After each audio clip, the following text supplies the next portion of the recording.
একটা সময়ের স্লোগান ছিল ক্যান্সার হ্যাজ নো অ্যান্সার। বর্তমানে ক্যান্সার প্রাথমিক পর্যায়ে ধরা পড়লে সব ক্যান্সারেরই ভালো একটা চিকিৎসা আছে। শরীরের যে কোনো অর্গানে ক্যান্সার হতে পারে। কদিন আগে একটা ভিডিও করছি, ক্যান্সারের কিন্তু কোনো জীবাণু নাই, এটাকে বলা হয় কর্কট রোগ। তবে ভাইরাস, ব্যাকটেরিয়া, ফাঙ্গাস সব কিন্তু একত্র হইয়া তারপর কিন্তু আক্রমণ শুরু করে, যার পরিপ্রেক্ষিতে শরীরের ইমিউনি সিস্টেমটা আর থাকে না। আজকে আলোচনা করব ইসোফেজিয়াল ক্যান্সার। এই ইসোফেজিয়াল ক্যান্সারটা ইদানিং বেশি বেশি দেখা যাচ্ছে। আমরা খাবার দাবার নিয়ন্ত্রণ করতে পারি না, যার পরিপ্রেক্ষিতে ইসোফেজিয়াল ক্যান্সার সম্পর্কে দু চারটা কথা না বললেই নয়। আসসালামু আলাইকুম রহমতুল্লাহি ওয়া বারাকাতুহু। আমি ডাক্তার মীর শহীদুল ইসলাম। আমার চেম্বার শুভেচ্ছা 255, ঐতিহ্যবাহী শেখ ঘাট, সিলেট।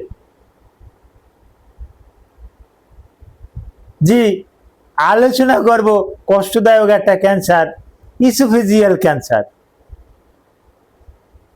স্টোমাক আর খাদ্য আমরা যেখান থেকে খাই, গলার যেখান থেকে খাবারটা শুরু করি, ওখান থেকে স্টোমাকের নিচ পর্যন্ত যে একটা নালী আছে, এই নালীটাকে বলে ইসোফেগাস। এই ইসোফেগাসে ইদানিং ক্যান্সার বেশি হয়। এর কারণটা কি? এর কারণটা আগে বলি। অনেক সময় অ্যালকোহল পানের পরিপ্রেক্ষিতে এটা হয়। বিভিন্ন ড্রাগ আসক্তির পরিপ্রেক্ষিতে এই ইসোফেজিয়াল ক্যান্সার হয়ে থাকে। অত্যন্ত যন্ত্রণাদায়ক, তাই এই ইসোফেজিয়াল ক্যান্সারটার উপরে আলোচনা না করলে নয়। অনেকে গরম খেয়ে ফেলে।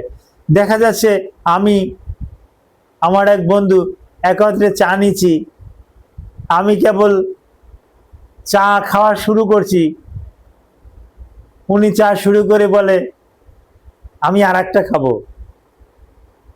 একটাই আমার হয় নাই, আর একটা খাবো। সে আরো একটা খায়।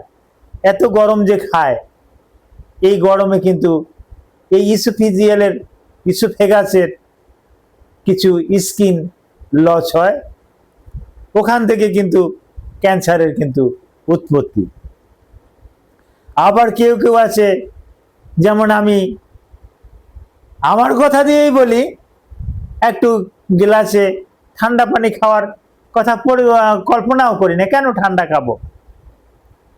অনেকে ঠান্ডা তো খায় না, এতে হয় না, তাহলে কি লাগবে, একটু আইস মিক্স করে দাও না। তো আইসটা যখন মিক্স করে দেয় এই 37 ডিগ্রি সেলসিয়াস তাপমাত্রার ভিতরে, তখন এই ইসোফেগাসটা কন্ট্যাক্ট হয়ে যায়। এই কন্ট্যাক্ট হওয়ার পরিপ্রেক্ষিতে ওখানে ব্লাড সার্কুলেশন কমে যায়। কারণ যেখানে বরফ থাকে, হাতের উপরে আপনি একটু কিছু সময় বরফ রাখেন, দেখবেন এখানে ব্লাড নাই। তো এরকমের ব্লাড না থাকার পরিপ্রেক্ষিতে এই ইসোফেগাসে এই ক্যান্সারটা বেশি বেশি হয়ে থাকে।